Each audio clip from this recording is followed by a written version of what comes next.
What is up, guys? Man, there has been so much recruiting news this probably past 5, 6 days, man, regarding the SWAC, and it's really been Jackson State and Alabama State dominating the headlines, man. As four-star former Mississippi State wide receiver Quentin Torbor announces his commitment or transfer to Alabama State. And this was a huge pickup. I mentioned in the D Davis episode, I even mentioned in the McCluster episode. I still thought that offensive side of the ball could use a little bit of depth, like in terms of wide receivers. I thought they had their top two guys really set in stone, but I really wanted to see the depth. We see what FAMU has over at wide receiver. We see the just probably list of 20 guys that Jackson State has. Texas Southern has a very deep receiving core as well. Grambling, what they've recruited this year, you're going to need depth at the wide receiver position, and we know what Connell Maynard has over at Alabama A&M year in and year out at the wide receiver position. And Alabama State lands a giant commitment. And when you look at what Quentin is going to bring, let's just kind of give you the basic history. A former four-star recruit, according to ESPN, was a consensus three-star for 247 and Rivals, was a top 50 wide receiver in the 2019 class on ESPN site, and a top 30 player in the state of Louisiana on both 247 and Rivals.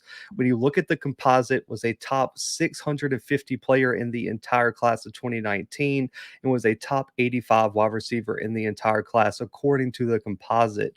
And his recruitment really came down to Mississippi State, Auburn, and Georgia. Indiana and Kentucky were close, probably in that top five, but he chose Mississippi State over Auburn and Georgia on December 19th of 2018. And when you look back to his senior year of high school, man, 44 catches for over 680 yards, four receiving touchdowns, also had two rushing touchdowns. And he was a two-sport athlete, both football and track and field in high school, led his school to the 2018 5A Louisiana State semifinals in his senior year.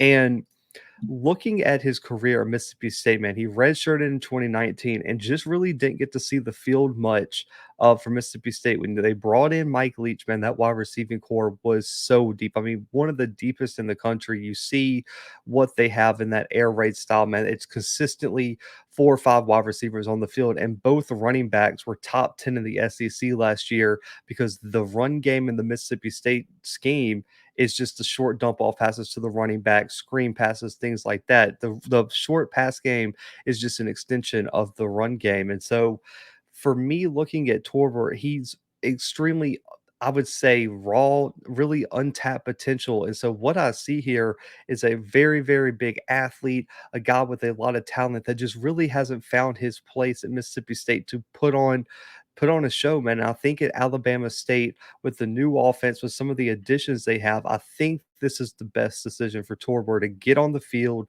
show people why he was such a highly ranked recruit, highly recruited guy out of high school.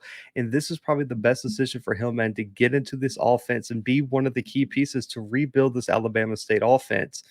When you look at what his commitment is going to bring to Alabama State, much needed depth. Like I was saying earlier, I think he brings untapped potential. He brings depth to an Alabama State wide receiving core that wasn't, I would say, at the top in terms of depth. And the key for Torbor is just going to be develop into his role.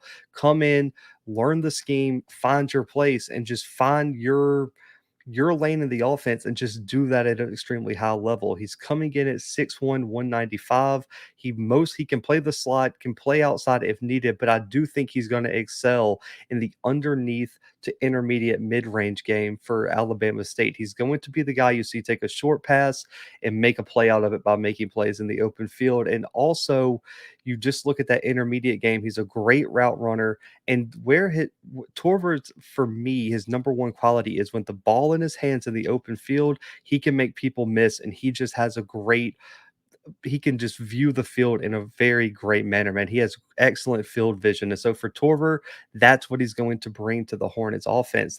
This offense brings two of their top five leading receivers back from 2021. They have some real talent and depth as well that they've brought in. It should be able to open up the passing game. It ranked ninth in the SWAC last year, only about 190 yards per game. but it's going to start with Jeremiah Hickson, man. He's probably going to be the guy, be wide receiver one, led ASU in receiving yards, was second in touchdowns. And then Kieran Jones and Keyshawn Johnson are also back for the Hornets. This team has always been known for its defensive achievements, man. The offensive rebuild is one to probably take notice of. When you look at what Harry Williams Jr., the new OC from Morehouse, has done, you look at some of the pieces he's brought in: Auburn transfer quarterback D. Davis, Colorado transfer Levante Chenault, Clemson transfer tight end Jalen Lay, Arkansas transfer O-line Ray Curry Jr., which they flipped from another SWAC program. And now here we are with Quinton Torbor, former four-star wide receiver from Mississippi State. This offensive staff has done a great job of bringing in talent to revamp this scheme. So now they got their two outside guys, I think, in Hickson and also Chenault. They got a big tight end in Lay coming from Clemson. D. Davis, I think, is going to be a great piece of quarterback. We'll see. I know a lot of people are excited about Miles Crawley at quarterback. We'll see how that turns out. They bring back a Merritt at running back, which is going to be a great piece. They revamp some of the offensive line with Curry and some other pieces they brought in. And now they bring in Torbor, which I think is going to be a great number 3-4 piece in that slot inside role that's going to fill in that underneath to intermediate game that Alabama State was missing. And also, we know you got to keep fresh bodies in when you're facing some of these SWAC defenses. That's going to allow Alabama State some flexibility on who they have who they have on the field and in what scheme they want to run. And so Alabama State has had so much positive momentum. They had another 3-star commit today. I believe it was another linebacker as well. Alabama State and Eddie Robinson Jr. are absolutely rolling right now on the recruiting trail. So comment below your thoughts on Quentin Torbor's transfer to Alabama State. Comment below your thoughts on Alabama State's momentum on the recruiting trail, man. What are your expectations for Alabama State going up, and where could you possibly see them landing in the SWAC, man? Let me know in the comments below. Hit the like button on the video. Share this video if you would, man. Make sure to check out our interview with Tyler Brown, Jackson State offensive line commit that dropped today. That is going to be the next video up, and it's going to be linked at the end of this video as well, man. So make sure to subscribe, hit the like button. But for right now, man, the Blue Bloods are out.